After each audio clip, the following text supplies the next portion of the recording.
Hello everyone, welcome back to Tech Tricks Tutorials. In today's video, I will show you how to round corners in Photoshop. First, import your photo into Photoshop. Then go to the Layers panel. If your image layer is locked, double-click on it. A small window will pop up.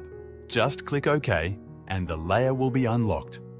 Next, go to the top of the Layers panel and click on Add Vector Mask. Choose the option Reveal All.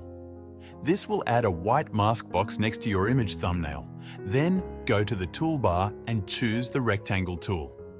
In the top settings bar, enter 150 pixels as the radius. Make sure the mode is set to path.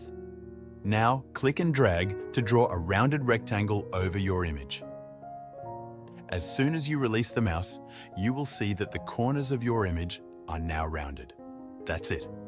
That's how you can round corners in Photoshop. Thank you for watching, and I'll see you in the next video.